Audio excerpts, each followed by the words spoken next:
Back to the Future, Superbooth 2018, Addy from Animal Factory Amplification. Yeah. My brain just went, dead already. I think that'll happen today. I think it's only the first day. I'm a bit dead already. Me too. So, how's it treating you so far, the event, Berlin? Pretty good, pretty good. I think I've met like a lot of really interesting people out here. Yeah, straight away. And you have a nice patch going, which helps. And I have a nice patch going, man. I have distortion. I have lots of distortion, which is always good. Which is always good.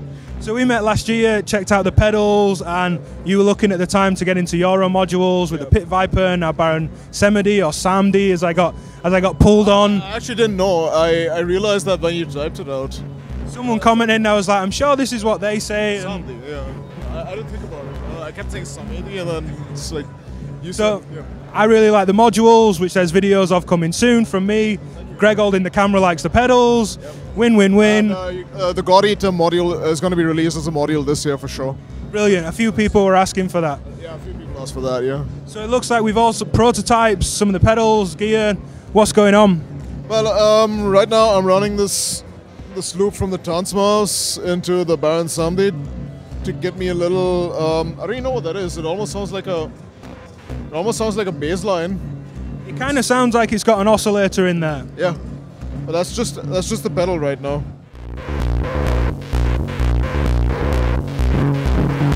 So I have this nice semi-dirty patch which is doing some sort of weird psychedelic thing on top of it. And yeah, we were going a little heavy earlier today. So I had that on for a bit as well.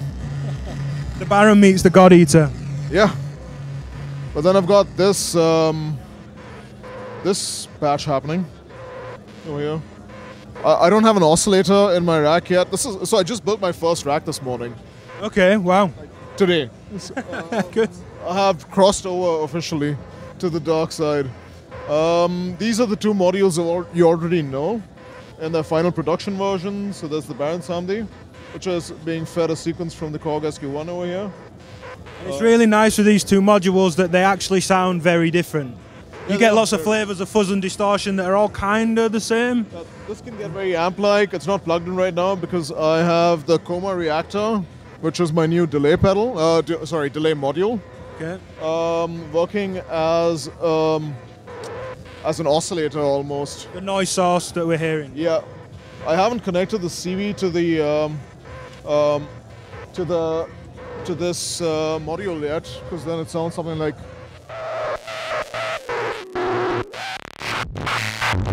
Sorry. Well, I think you're doing all right without an oscillator.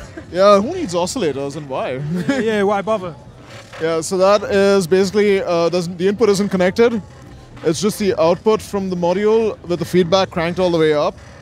The time being modulated in the positive. The delay signal goes into the Baron Samedi. Samdi.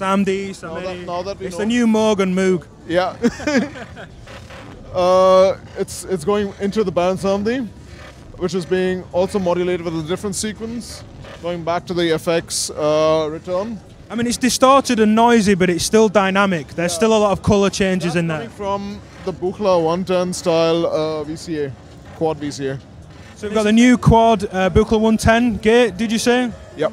Why that module over another module to work with in circuit? I just kind of want to do my own take on it because I've heard the Buchla circuit and I've heard the Catalyst audio make of it, which is also pretty cool. I know I didn't want to clone it though, and yeah, it has some interesting, really interesting possibilities that you could when working with discrete transistors. Because I've never built a completely discrete amp circuit before. And there's no Vactrals, so it's not a gate that will slew and round off, so you can get it up to audio. And you can get it up to audio, you can get really fast with it, which is what I'm doing with this patch right now. Yeah, so we've got a mix of LFOs and audio modulating these gates. That's right, yeah. I'm using the Mordax data. There's an LFO out that is modulating the first gate. So that's 4 gates, but each of them either has a master CV input or individual CV inputs. Yeah. The individual inputs are normalized to the master input, which means you can use I don't know, either 3 of the same CV and 1 of a different one. But yeah, each input has an input attenuator. And so will that drive the circuit a little bit up full? Yeah, because the Buchla circuit was designed for 1.27, so line level voltages. So yeah, that's going to drive pretty hard. Drive your like with modular levels, you're going to drive really hard, and that's what I loved about it when I built it. It's just it's got a lot of heat to it if you drive it, like if you drive it up a bit, without losing the percussiveness. So you can do like really fast noise ratchets if you want, and stuff like that. Roughly how far off is this module? I mean, it's a prototype at the minute, but... I'm going to get a couple of other people to review it. I'd say it's pretty much done. There's a couple of features that I'm thinking to add in there. Okay. To switch, to make it switch in and out. Like I said, it's pretty much the Buchla 110 circuit, but it has a few changes that make it not a clone. A few Animal Factory twists. A few Animal Factory twists, yeah. You gotta keep it, I gotta keep it nasty, you know? Somebody has to. Great, thank you. Hey, thank you, Ben.